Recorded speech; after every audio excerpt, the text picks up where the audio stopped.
Con la ayuda del Señor vamos a tener un estudio relativamente breve sobre el capítulo 1, parte del capítulo 1 de la epístola a los Romanos.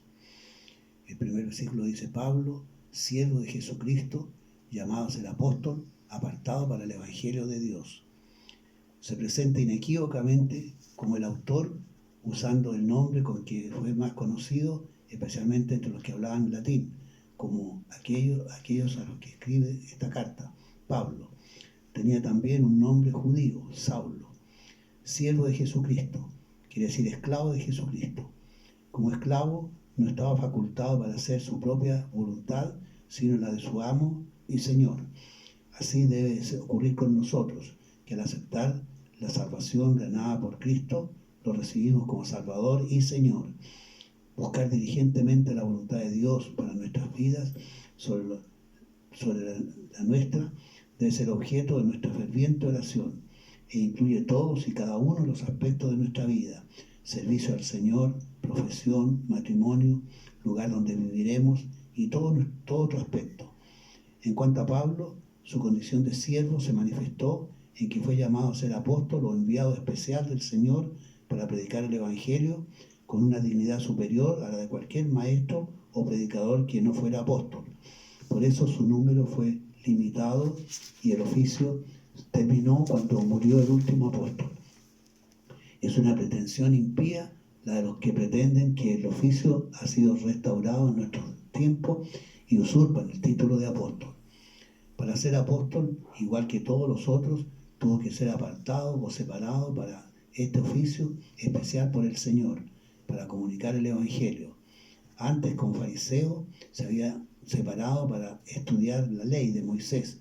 Ahora había sido separado desde el vientre de su madre, según nos dice Gálatas 1:15, para exponer el Evangelio de la gracia de Dios para los pecadores perdidos. Versículos 2 al 5. Que él había antes prometido por sus profetas en las Santas Escrituras, acerca de su Hijo, que fue hecho de la simiente de David, según la carne, el cual fue declarado Hijo de Dios con potencia, según el Espíritu de santidad, por la resurrección de los muertos, de Jesucristo, Señor nuestro, por el cual recibimos la gracia y el apostolado, para la obediencia a la fe en todas las naciones en su nombre. El Evangelio fue prometido por los profetas de Dios desde la caída del hombre, en Génesis 3:15, y para evitar que fuera falsificado, quedó registrado en las Sagradas Escrituras. Este Evangelio existe solo en Cristo. Nada fuera de Cristo puede ser el Evangelio ni salvar. En un paréntesis se afirma primeramente la naturaleza humana verdadera de Jesucristo y su pertenencia a la descendencia de David, y luego su naturaleza divina verdadera también. Fue declarado Hijo de Dios con potencia. Su resurrección por su propio poder demostró su naturaleza divina. Todo esto ocurrió por el Espíritu Santo, el Espíritu de santidad que estaba en su plenitud en él. Enseguida especifica muy definidamente que ese Hijo de Dios es Jesucristo nuestro Señor. Jesucristo le dio a Pablo y a los demás apóstoles la gracia o el favor inmerecido del apostolado, con el fin de que proclamaran en todas las naciones que la única manera de salvarse era la obediencia a la fe, es decir, la adhesión sincera de corazón al Evangelio de Jesucristo, no una fría e impersonal declaración de fe. Versículos 6 al 7, entre las cuales sois también vosotros llamados de Jesucristo, a todos los que estáis en Roma, amados de Dios, llamados santos, gracia y paz tengáis de Dios nuestro Padre y del Señor Jesucristo. Entre todas las naciones favorecidas con la predicación del Evangelio estaba Roma y sus habitantes cristianos, a los cuales Dios había llamado para que fueran suyos por medio de Jesucristo. Estos cristianos romanos, como todos los cristianos verdaderos, eran amados de Dios, un privilegio y bien inmenso, y además eran llamados santos, porque habían sido sacados del mundo para ser de Dios y para servirle. Por eso, nuestra conducta pública y privada, la que todos pueden ver y la que solo vemos Dios y nosotros, debe aspirar no solo a tener el nombre, sino a ser dignos de él, lo cual implica un combate permanente contra el diablo y sus siervos, el mundo y la carne. Luego los saluda y bendice. Desea que de parte de Dios, nuestro Padre, y del Señor Jesucristo, nuestro dueño, por quien nos vienen todas las bendiciones de Dios, quien obra tanto el querer como el hacer en nosotros, tengan gracia y paz. La gracia es su favor inmerecido, por el cual hemos sido reconciliados con Dios por la fe, a causa de la redención que tenemos por Cristo. Sin esa gracia no permaneceríamos ni un segundo como hijos de Dios. Por eso Pablo la desea para los creyentes romanos y sin duda para todos los creyentes, incluidos nosotros, ya que sin ella no seríamos hijos de Dios. La paz es el estado de reconciliación con Dios resultante de la expiación de Cristo y de nuestra incorporación por la fe y aceptación personal de ese sacrificio al pueblo de Dios. Por eso ya no estamos en rebeldía o en guerra con Dios. Es entonces tranquilidad de conciencia, pero incluye también la prosperidad espiritual y el éxito de nuestra vida cristiana, porque sin esa prosperidad y éxito no podemos estar tranquilos.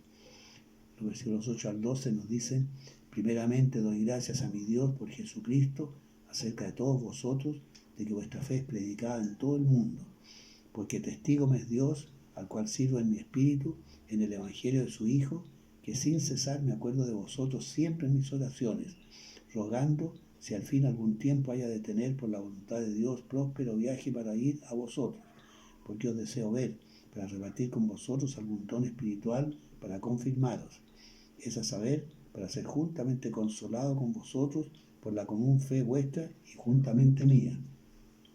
Sigue ahora la necesaria acción de gracias. Oramos así nosotros. Esto es lo primero.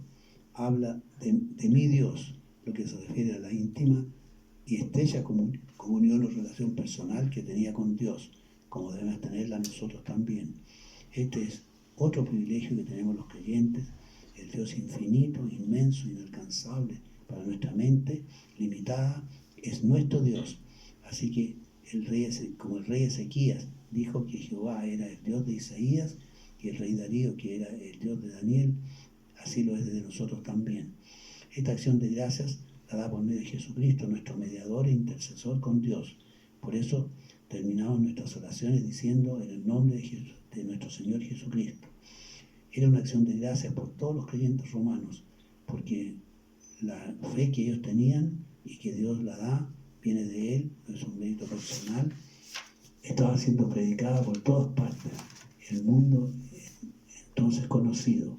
Es posible que esto incluya que en todas partes donde se predicaba el Evangelio se diera como ejemplo y se alabara la fe de los cristianos romanos. En tal caso, esta acción de gracias sería un estímulo y un llamado a los romanos para permanecer en la fe y ser dignos de su fama.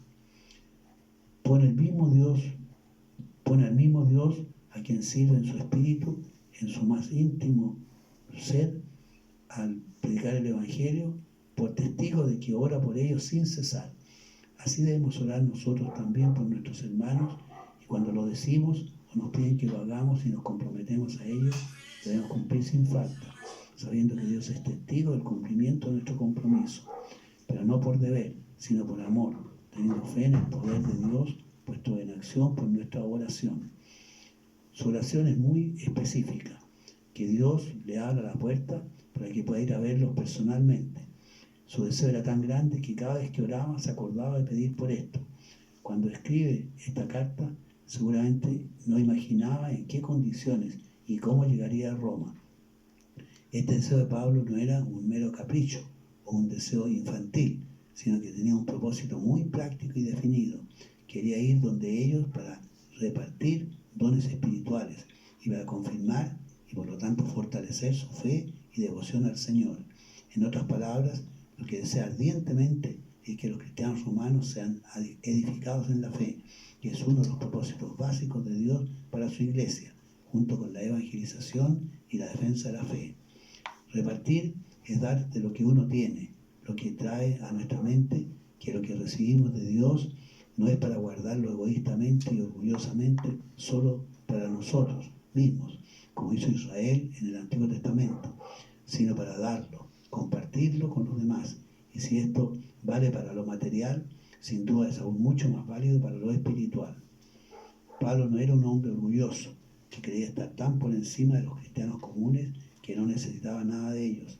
Quería dar de lo que había recibido del Señor, pero también quería recibir estímulo y aliento a los creyentes, al ser testigo del efecto de la fe en Cristo que todos compartían en la vida de cada uno de ellos, de Pablo y de los creyentes romanos. Jamás debemos despreciar a un hermano humilde. No hay hijo de Dios, por pequeño que efectivamente sea, que nos parezca ser, del cual no tengamos algo que aprender. Que el Señor les bendiga. Si Dios lo permite, el próximo domingo continuaremos con este estudio. Amén.